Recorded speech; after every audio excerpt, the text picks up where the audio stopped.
But he is my brother from the boot, somebody who I did not endorse in his first race and did endorse in his second race. Enjoyed coming down to where the hell were we? Shreveport or Baton Rouge? Baton Rouge, I believe, and doing some things with him.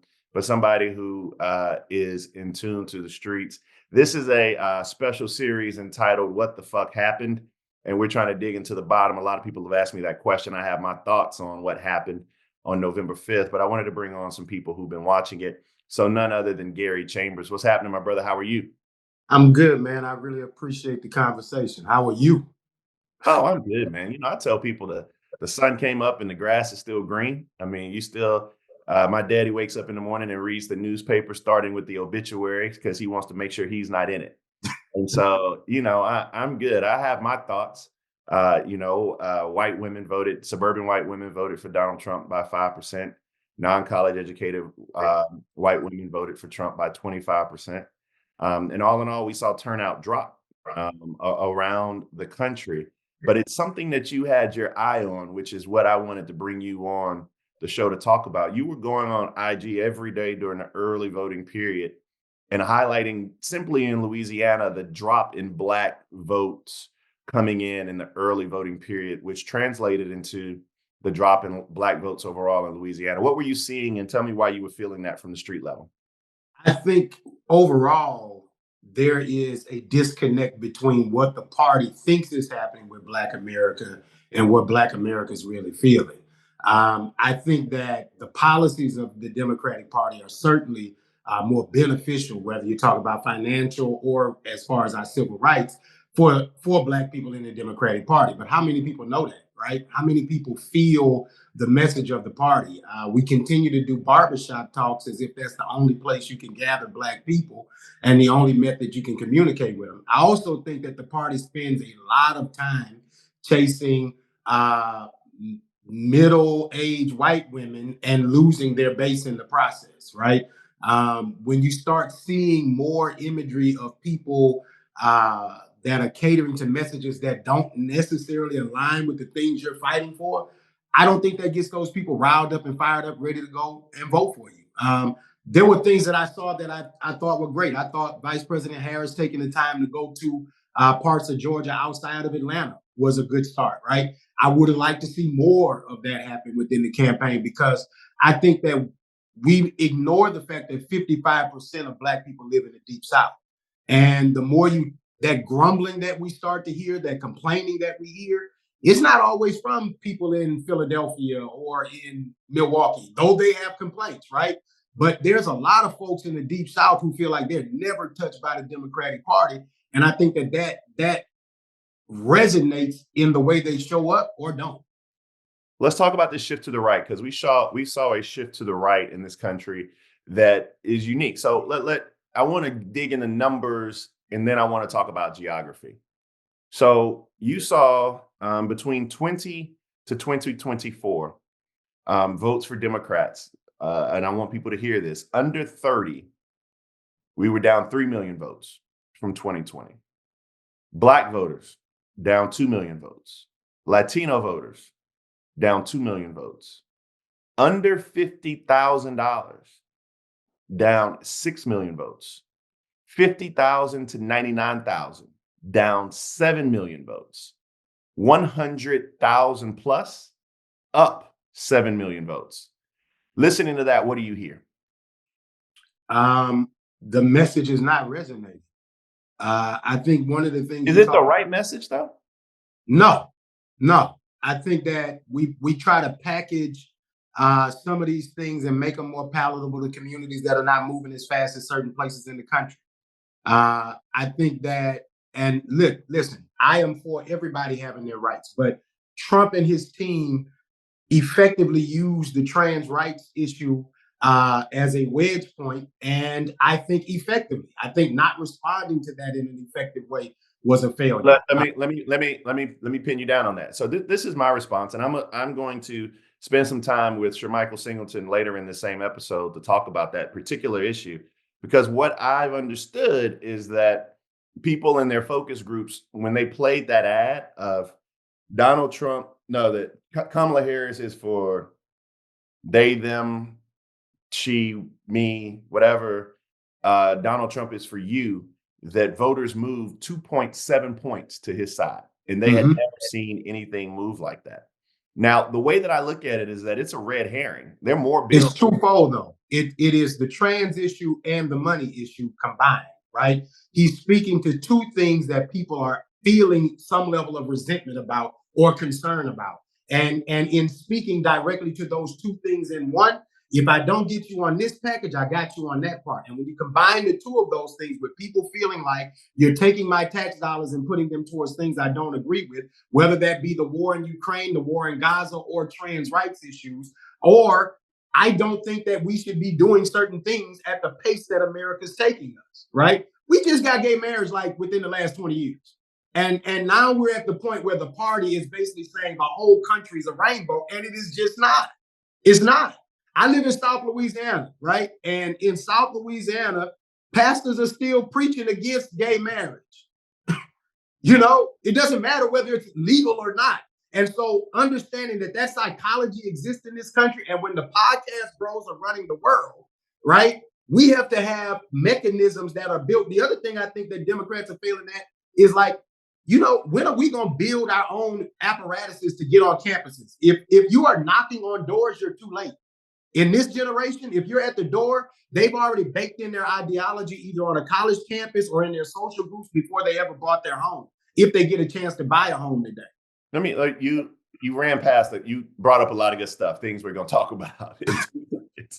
It's so much to unpack. Yeah, it's a lot to unpack. I want to go back to the trans issue because it was a big issue, and the way that I said it was a red herring, and I wanted people to understand what I meant. There are more bills in this country to prevent trans athletes from playing sports in high school than there are actual trans athletes playing sports. Right. Mm-hmm. What we do have a rise in is LGBTQIA plus. I believe I got that acronym correct. Suicides amongst young people, right? But how do we respond to that? Because I was looking at today, somebody was just abusing this trans stewardess on a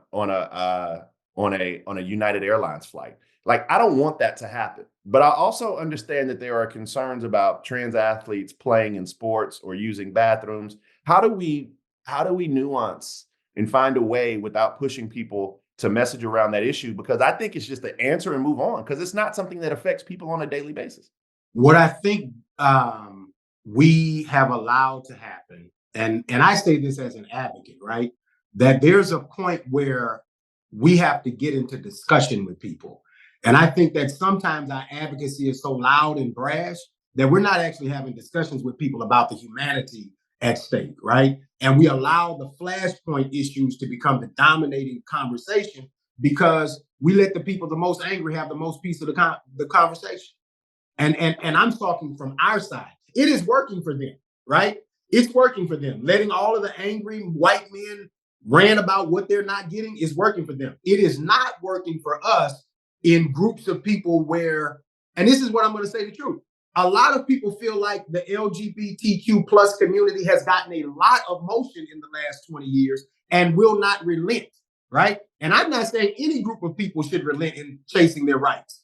I do believe that there is a understanding that Black folks have had to have that America may not be where you are in your desire. And we have to be strategic in how we go about this approach. And that strategy is about how do we talk about this issue with humanity and that alone. When we start getting into the gender changing and stuff, that's where the convoluted conversation goes. It's too far for some people. And we need to be honest that, we're struggling with people. The literacy rates in America are terrible. Assuming that the majority of these people are reading the New York Times and the LA Times and getting factual information, that ain't happening, brother. Well, that's my next point to you. So look, I don't want to have a future forward conversation with you just yet, because I know you're going to tie that into some of your answers, that we still kind of diagnosing what happened. But one of the things we saw was misinformation ruled the day, right? It's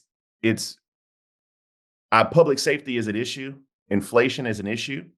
But when you ask people, is violent crime rising? People still say yes, and that's not accurate. When you ask them, is inflation going up? People still say yes, and that's not accurate. How do you cut through on the misinformation? And then you brought in something else about the podcast bros. Well, I thought our Pod Save America and Crooked Media white boys were supposed to be on the front lines of pushing back and being our echo chamber, but after they pushed Joe Biden out, they went quiet. I didn't hear nothing else from them. How do we build this environment of alternative media? I think that that's got to be one of the key focuses right now. If I'm talking to wealthy liberals, they need to be putting money into podcasting, messaging. How do we build that base right now? Charlie Kirk and Turning Point USA, right? What they have done by infiltrating college campuses and you can hate him, you can think his messaging is terrible, you can think the things he says are horrible. A lot of people are listening. A lot of people, even the debates that he had with liberals on college campuses, how often are we sending our best and brightest on college campuses to debate with conservatives, right? Like we are not there.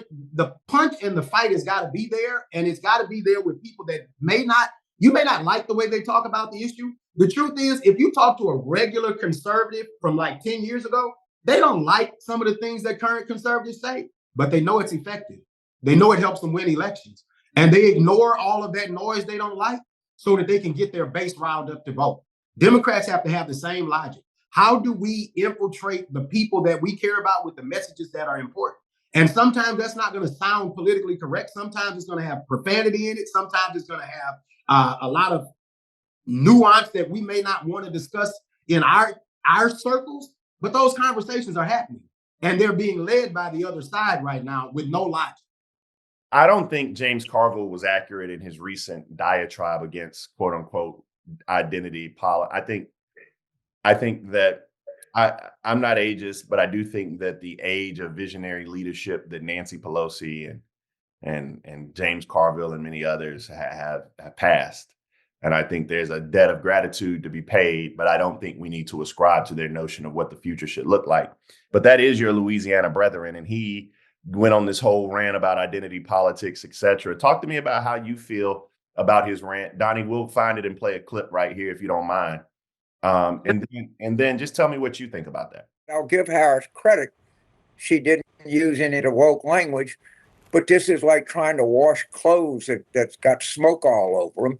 You can't get the stench out. And you could ask Senators Manchin, Senator Casey, Senator Brown, Senator Tessa, if they don't think that defund the police had an adverse effect on attitudes toward the Democratic Party. My God, you're right. It was so stupid. No one wanted to bring it up, 3 years later, but the residue of it just stuck with us. And you got to read exactly what was said, exactly what I said. And it's going to take more than one cycle to get this stench off of the Democratic Party. And it's a stench of the highest order, let me tell you. You're more kind to James Carville than I'm going to be. And I respect that he made some contributions to help the party in the 90s. It's 2024, and we're still listening to a man who helped us win before social media existed, right? Who literally has not helped win any statewide races in Louisiana in recent. But we continue to listen to this guy as the litmus test for what we should talk to. And Black voters are showing up less and less in Louisiana because we're letting people like James Carville lead the conversation too much. We've got to retire some of our dinosaurs, and we don't want to say that, but we do, because that's thinking. That's like trying to convince rural white America to vote for people that we don't want to own America's racism. I just keep trying not to say that over and over, but we don't want to own that. Some of these people are racist, and Carville, like many Southern Democrats, try to find ways for us to appease those racists enough to get them to vote for you, right? When you leave a whole base of people at home, ignoring them and what they desire, hundreds of thousands of them, literally millions in some states, that we're not touching because we're listening to James Carville. I just think that that's terrible. That's first part. Secondly, identity politics worked for Trump. All he did was call out people's identities. The entire time that he ran was the trans people's identities, the Blacks, the immigrants, the Haitians are eating the dogs and the cats. It is all of those things. Every group of people that he could identify, He identified them and he found a way to say they are your enemy and they're taking something from you. He told young black men that immigrants are taking your black jobs. He told white people that immigrants are making your communities unsafe, killing your daughters and raping your women. He told them that they're sending criminals and drug dealers to your country. He went through every form of identity to scare the people that Carville's trying to get you to think are going to vote for you.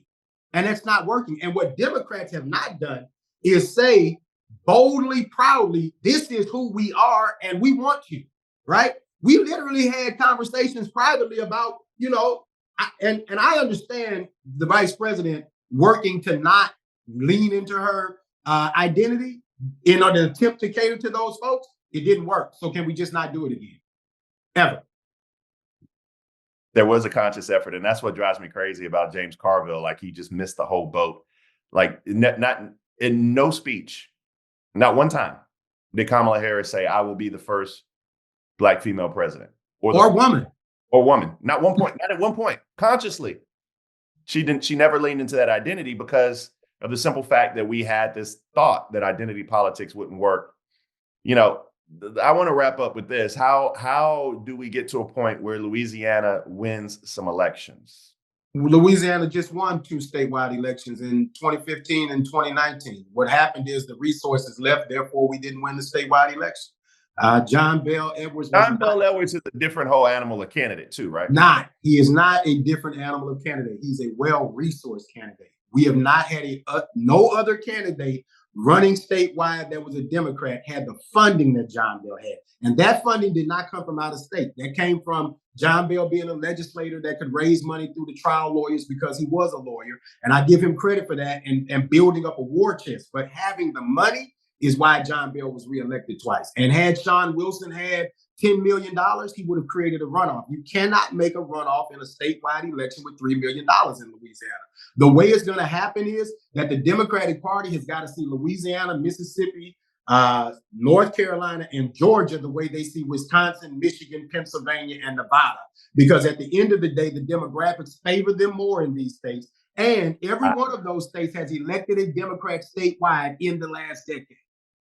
So what I'm working on right now, I need to know if you'll join me, is I'm building out a roadmap of the 16 southern states, I believe. Except Mississippi. I said that wrong. Mississippi has not elected someone statewide. I was going to let you pass on that one. I wasn't going to jump out there and correct you on that. But I'm working on the 16 southern states, raising money to register Black voters, registered voters under the age of 30. I want to raise about $30 million to do that effort. I want you to be a part of it. And I figure we do that and we add on the seven swing states. I figure in a decade, we'll make some of these southern states that are not Georgia and North Carolina, some of these other ones swing states as well, and maybe transform the map. Gary Chambers, I love working with you. I think what you do is extremely dope. The crazy thing is, I don't know what office you will be in one day or if you'll ever get there, but I do know your change, the life you live will be remembered for the change that you make. Thank you, brother. I really appreciate it. All right. Thank you for joining the Bakari Sellers Podcast on a special episode of What the Fuck Happened. We'll be back with Sir Michael Singleton.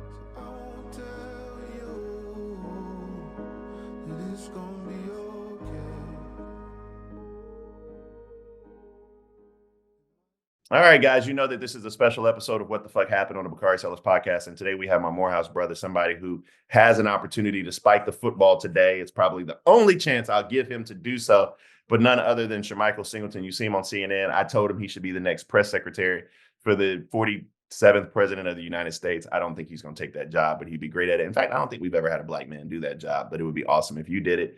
But Sir Michael, I want to start by saying that, I think that models were off I know models were off for Democrats and Kamala Harris in terms of turnout. And we thought we would win this race with higher turnout. And we saw that turnout dropped. I mean, it didn't drop exponentially. It wasn't, 30 million voters, but it did drop 2 or 3 million voters here, particularly with Black voters. It dropped 2 million voters with Hispanic voters. We just saw that drop, and that really hurt Democrats. Talk about what happened from your perch.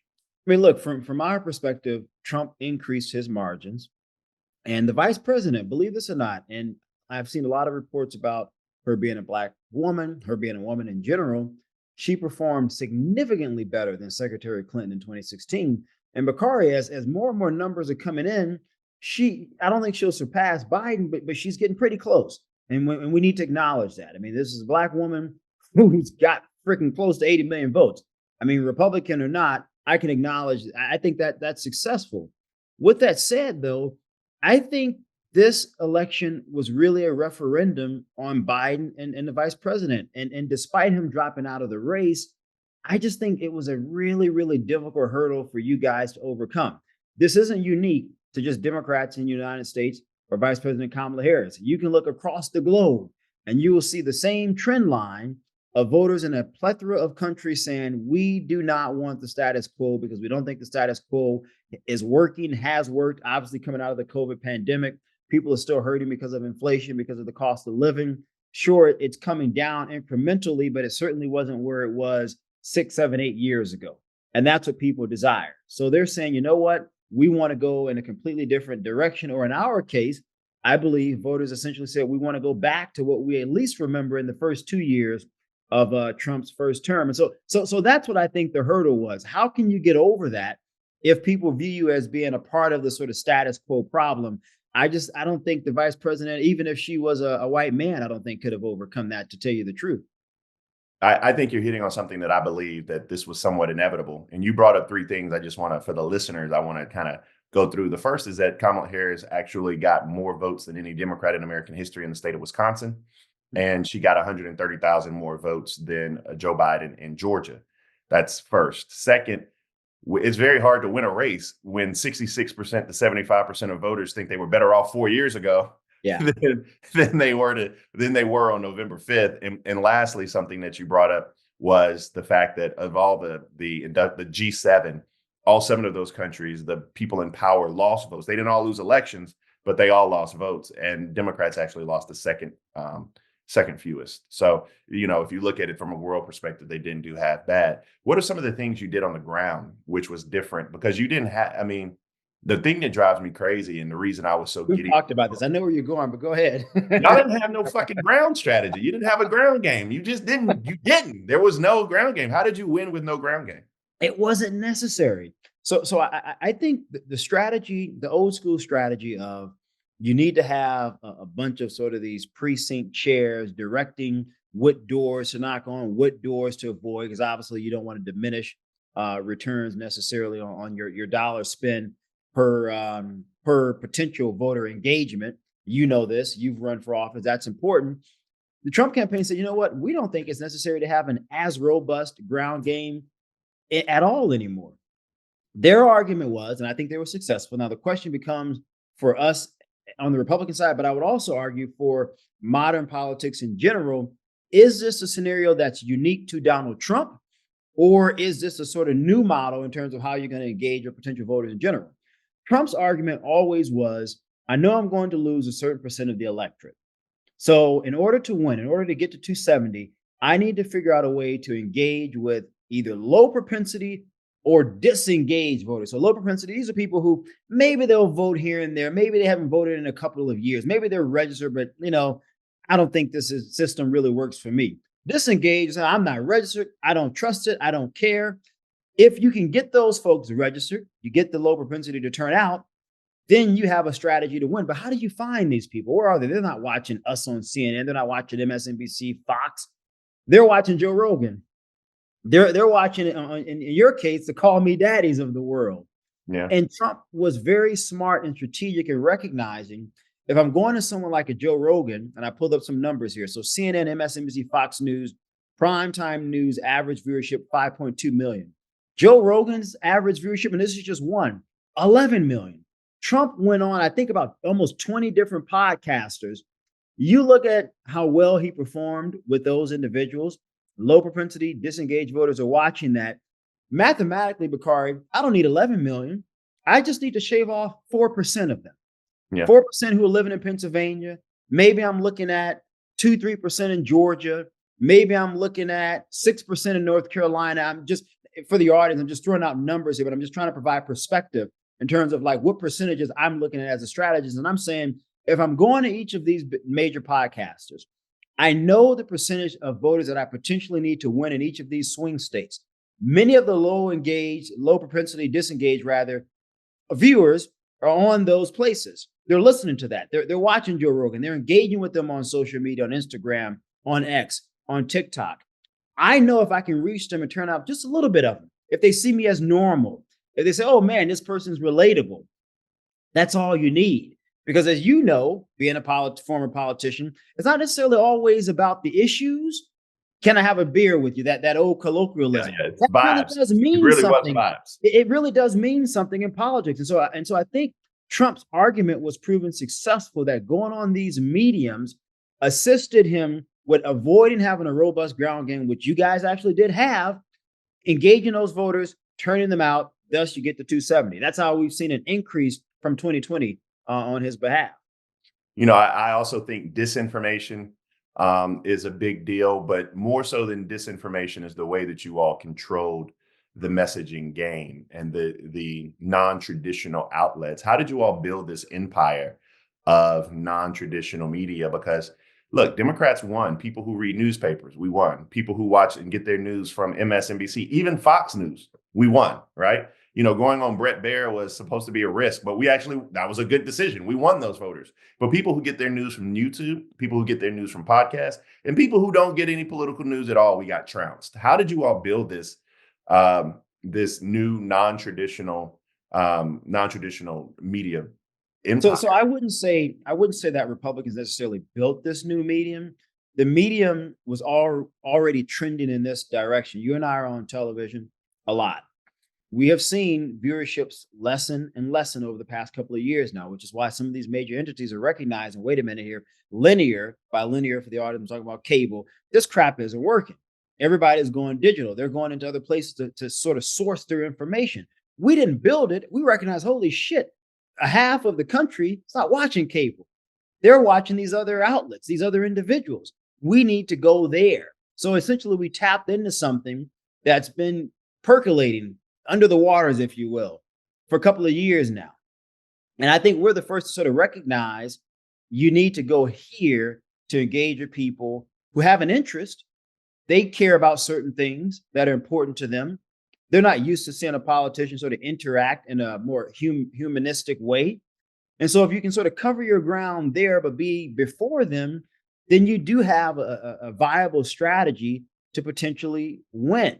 And I would argue the Republicans are more than likely, from some of the conversations I've had, to continue to cement ourselves in many of these quarters. You're going to see more Republican politicians talking to men via some of these podcasts. You're going to see a lot of politicians talking to female podcasters who care about men being responsible in their relationships with other women. Now, maybe some may want to be critical of the former president in that regard, but the point I'm trying to make is there's a cohesive strategy here for what we recognize the potential to be in the long run to not only maintain this new engagement, because these are new voters, Bakari, they're soft voters. So you know this, that means in 2 years, are they? But you just come back. That brings me to another question real quick, and Okay, I don't mean this is for you to just run off. I just want people to listen to you. But you saw a lot of undervotes, which is how they count it. But you saw people literally go to the polls, particularly in Nevada. Mm-hmm. And Nevada, North Carolina, and Arizona, you saw more than anywhere else. People just go vote for Donald Trump and then leave. Is this transferable? I look at Donald Trump like a Ticketmaster ticket. So that was the point I was going to make. They're soft voters. So by soft voters, they're not cemented. There is nothing that sort of ties them. They haven't been tethered to republicanism or this modern, interesting orthodoxy of conservatism, if you want to call it that. And so the question becomes, from our perspective, strategically, what is necessary to make these soft voters, these new voters, consistent voters? That means continuous engagement over and over and over again. But the continuous engagement isn't enough. If the critique from a significant portion of them, particularly younger men, is economic dislocation, I feel like I'm not working, or I feel like I'm not making enough, or I feel like because of technology is changing the work landscape, or hell, maybe some may argue the influx of immigration has sort of increased competitiveness in certain sectors. What are we going to do to address that, even if it's marginally, to then be able to go back into these unique formats, particularly in the digital space and ecosystem, and say, we've moved the needle this much. but we need your consistent and pervasive engagement in this process in order to continue to move the needle further. This isn't something that is going to take place over 1 year. You're talking about a robust 4-8-year plan of continued engagement. Population size is going to grow. Interest and values are going to change. We're going to have to meet each of those things as we continue this process. But I think the Republican Party is recognizing something that you guys recognize with Barack Obama. And that is that you have to be creative in how you engage your voters if you plan to win. Obama did that with the way they did the micro-targeting and utilizing social media in ways that no one had ever done before. Well, now you're seeing it on the Republican side. And for 8 years, we had a victory there. The question becomes for us, will you guys recognize what we're doing? And do we have competitiveness in this marketplace? Yeah, that's a good question. Let's talk about messaging real quick. You were nowhere near a bigot or a xenophobe or any of the other terms. I want to talk about messaging, particularly around what did you all see on the trans ad and the transgender ad? It moved voters over 2% to Donald Trump. And it was, Donnie, we'll pull the ad. I'll let you play it. And you know the ad I'm referring to, the he, him, her, she, whatever. And then, Donald Trump is for you. Every transgender inmate would have access. Kamala's for they, them. President Trump is for you. I'm Donald J. Trump, and I approve this message. So tell me what you saw in that ad and what you saw with that voter, because for me, and I said this with Gary Chambers, I find it to be so much of a red herring. I am very concerned about making sure that people, regardless of who they love or what they look like or who they pray to, have legal protections in the workplace and all their civil rights. And I think you probably would agree with that. I do. But we ended up with this weird rabbit hole of who plays what sports and who uses what bathrooms. And Democrats didn't respond to it. So my question is, what does that mean? What did it mean for this race? If you were advising Democrats, how should you respond to it? Talk me through that. I mean, first of all, y'all should have responded to it. I was surprised as hell that there was no robust engagement on that issue. Of all the ads that we ran on our side, bro, those ads were, I don't know if I can curse on your podcast. Yeah, I curse all the time. They were the most effective fucking ads. The economy stuff moved the needle. Immigration moved the needle. But the cultural stuff, particularly on should biological boys, I want to get this right because Jesus Christ, I just had an issue on CNN of using the wrong damn terms. But for me, let me just say this. Go ahead. You should not be castigated. Of course you shouldn't. And this is going to go to my point. Of course you shouldn't. But a lot of people on your side, I would argue, have made a case out of this. Oh, my former a congressman, I think, is going through this issue right now. Seth Moulton he's kind of dickish. I'm just making the point, though, bro. Yeah. You can't say shit without you guys jumping down people's throats saying you didn't use the right term or the right phrase or the right damn gender pronoun. And for most people, they're just like, what the hell is this stuff? This seems foreign to me. We recognize it was a question of fairness. It's not a question of discriminating against anyone because of who they are. The question was, should biological boys play against females? Oftentimes you find that these trans women aren't as competitive against biological men. They're just not. But when you put them in competitions against biological women, they're beating the women. They're becoming. My response is like, my response was like, I just kind of threw my hands up and was like, this ain't even an issue because we made it an issue, bro. We made it an issue because the premise of the question was about fairness. It was, is this okay? Number one. And then number two, well, do you think it's fair? But like, do you think it's fair? And I'm just going to use common colloquialism. So anyone who's watching this, please don't take this the wrong way. But the question was, should boys play damn girl sports? Yes or no? And most people thought about that and they said, hell no.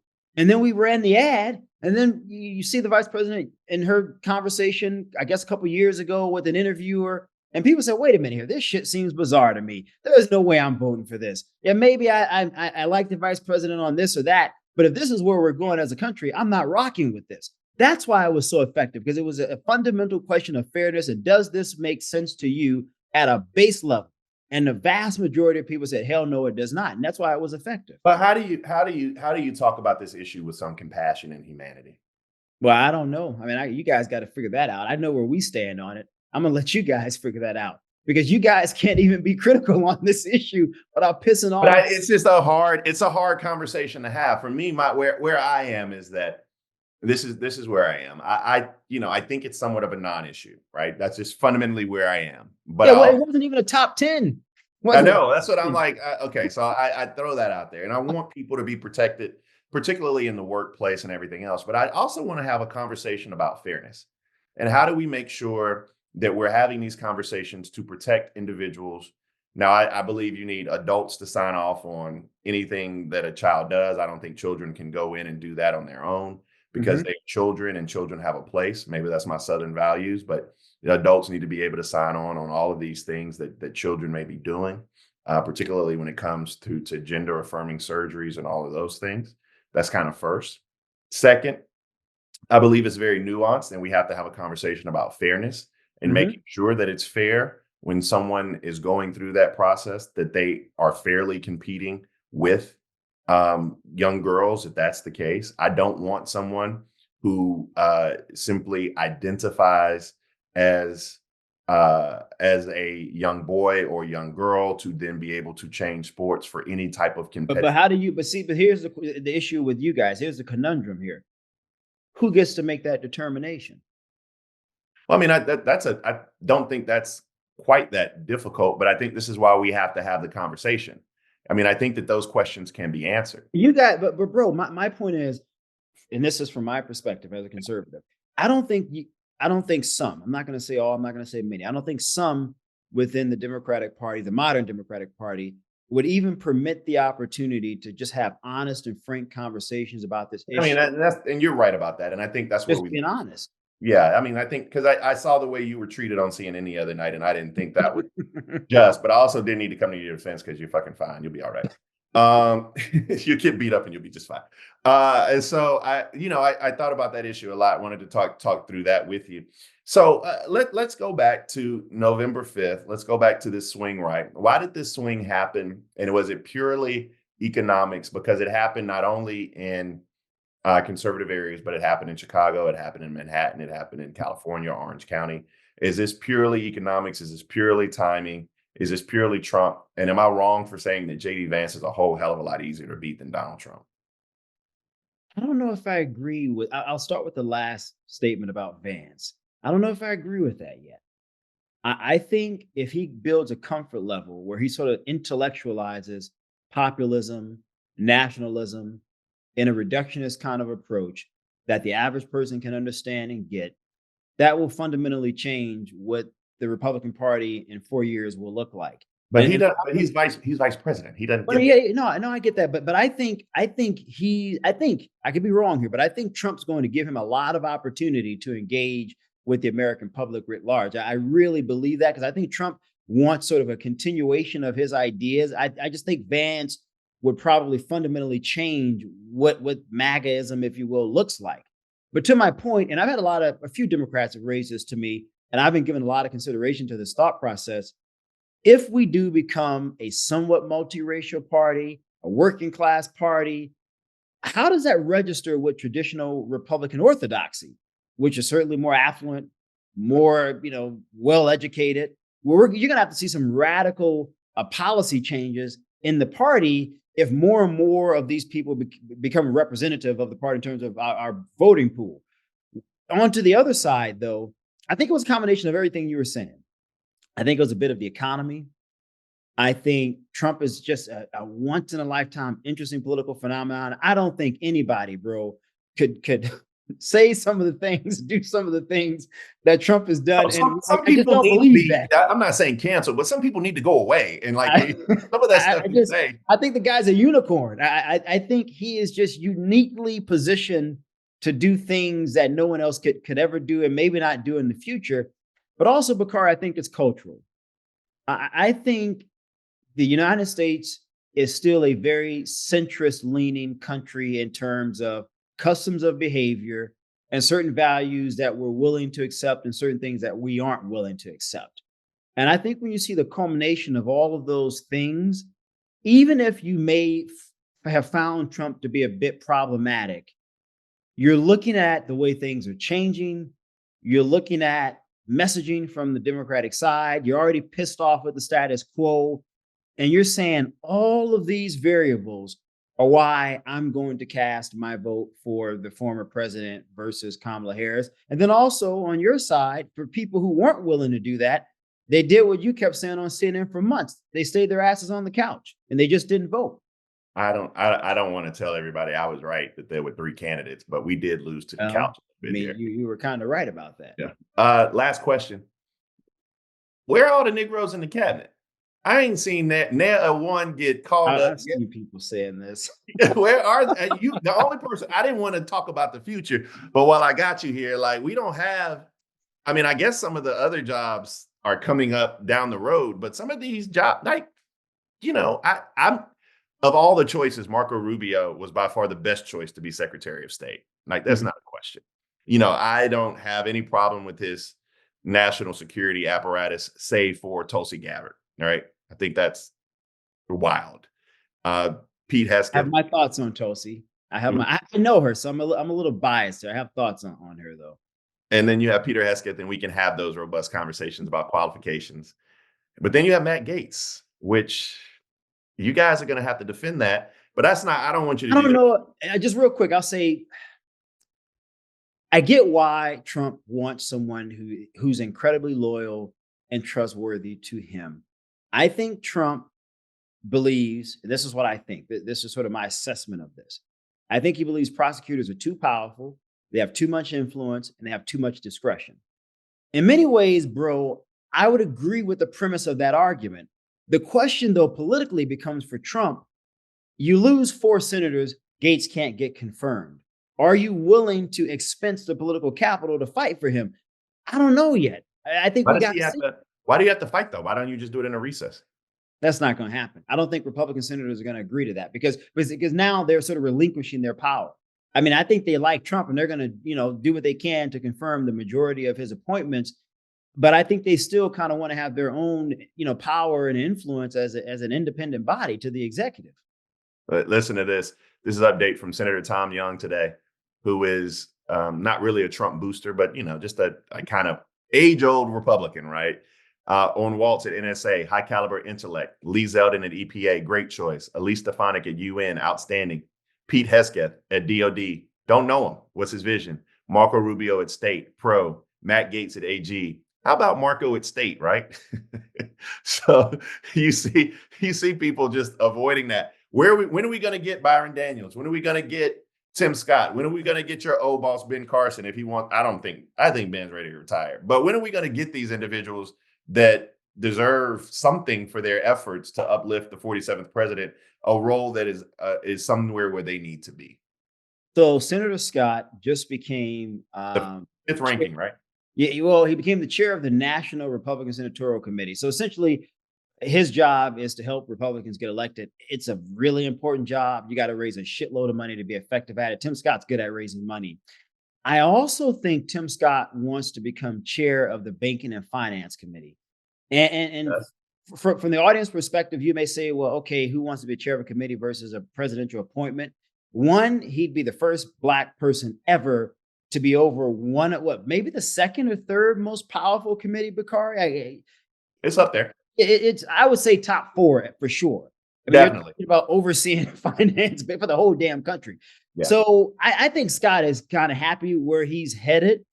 I think Byron's going to get something. I would be really surprised if Trump didn't appoint him to something. I don't know what that would be, but I got a feeling he's going to get something. I don't know what Doc is going to do. I've maybe. He may go to HHS if asked. I don't know yet. I mean, Doc is 74. He's about 4 years younger than Trump. He's been out there a long time now. We'll see what he decides to do. But Scott, I think, is going to focus on the Senate. I think Tim Scott will become the most powerful Black senator we've ever had. I actually really believe that. So if I were advising him, I would say bypass whatever ask comes from Trump.